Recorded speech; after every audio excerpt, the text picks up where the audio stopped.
Bon, alors, vous allez ouvrir n'importe laquelle des images Photoshop, n'importe quelle image d'ailleurs, ça pourrait être n'importe quelle image qui vient de n'importe où, et on va mettre au point le script. Vous pouvez même ouvrir une des images JPEG, peu importe, puisque en fait, quand une image est ouverte dans Photoshop, l'image est indépendante de son format. Ce sont juste des pixels qui sont dans Photoshop. Donc, si je démarre de la version JPEG ou de la version PSD, peu importe, je vais mettre au point dans Photoshop le script qui consiste à importer le logo dans une zone et voilà. Il ne faut pas que j'oublie qu'avant de faire ça, il faut que je prépare le logo. On va ouvrir l'image du logo dans Photoshop, fichier ouvrir. On ouvre l'image du logo dans Photoshop, donc le logo qui est sur le bureau. Voilà.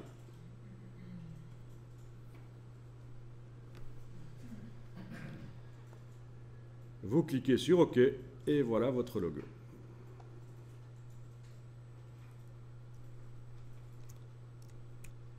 Alors ça, c'est une version pixel du logo. Si on zoome, on va voir que ce sont des pixels. Le calque n'est pas un objet dynamique, c'est certainement pas des vecteurs. Et en fait, le fait d'avoir ouvert comme ça le fichier Illustrator dans Photoshop m'a permis de créer rapidement un document qui a les bonnes dimensions par rapport au fichier Illustrator. Les dimensions sont celles du fichier Illustrator. Les dimensions qui sont là. Image, taille de l'image. Voilà, les 15 cm sur 3 sont celles du fichier Illustrator. On pourrait retourner dans Illustrator et vérifier que le plan de travail a bien maintenant 15 cm sur 3. Enfin, peut-être différent chez vous, mais enfin, c'est le principe, c'est qu'on ouvre le document Illustrator, ça nous crée un document qui a les bonnes dimensions, mais je vais devoir me débarrasser des pixels en faisant tout sélectionner, ou CTRL A, et touche suppression. Pourquoi je me débarrasse des pixels? Parce qu'en fait, à la place des pixels, je vais mettre les vecteurs. Le fichier Illustrator va apparaître en tant qu'objet dynamique dans l'image ici. Donc vous comprenez que le fait d'avoir ouvert le document Illustrator, le but c'était juste que ça me crée un document qui a les bonnes dimensions. J'ai supprimé les pixels en faisant CTRL A, touche suppression, et puis j'ai désélectionné. Et maintenant, je fais fichier importer.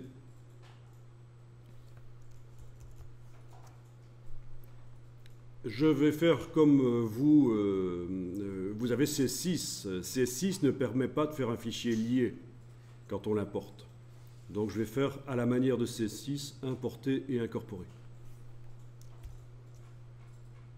Si vous aviez CC 2000, oui, une version CC, je ferai importer et lier. Mais comme vous ne l'avez pas, je vais faire à la manière C6, importer et incorporer. Je ne vais pas commencer ici à faire utiliser des fonctionnalités que vous n'avez pas. Voilà, fichier importer et vous importez le fichier Adobe Illustrator. OK.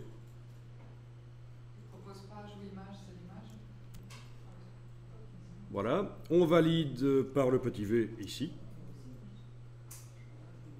Et là, on obtient un objet dynamique.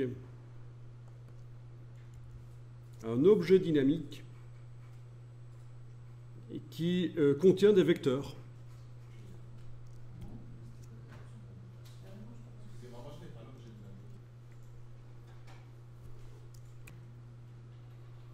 Voilà. Alors pour la suite, je vous expliquerai pourquoi. Il va falloir ici retourner le logo complètement.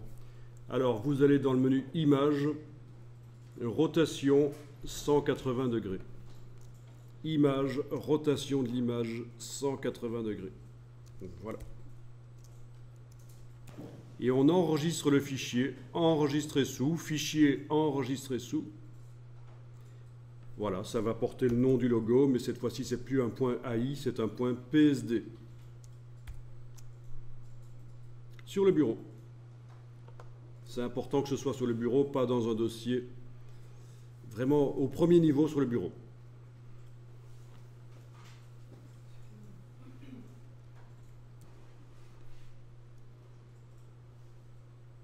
Voilà, et je ferme.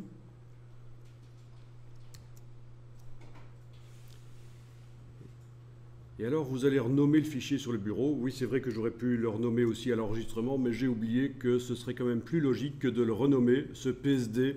Je vais l'appeler logo à placer. Logo à placer. Ne mettez pas d'accent sur le A, c'est toujours mieux de faire un nom compatible web, donc logo-a-placé PSD. Donc c'est mon logo, dans mon cas le Amarok dance.psd qui a été renommé logo à placer.psd. Là aussi, ce sera expliqué pourquoi c'est intéressant de faire ça. Donc il y a certaines choses qui ont été faites ici. Pourquoi retourner pourquoi d'abord mettre le logo Illustrator dans un fichier Photoshop? C'est pour pouvoir le retourner, pour avoir un fichier retourné. C'est vrai qu'on aurait pu aussi le créer retourné dans Illustrator, mais j'ai un logo normal Illustrator, je le mets dans un fichier Photoshop pour pouvoir le retourner à 180 degrés. Pourquoi l'appeler logo à placer, ça va être... D'abord, pourquoi le retourner à 180 degrés, ça va être expliqué plus tard. Et pourquoi l'appeler logo à placer, ça va être expliqué plus tard aussi. Donc, vous inquiétez pas, il est normal qu'il y ait des choses qui, pour l'instant, soient un peu obscures.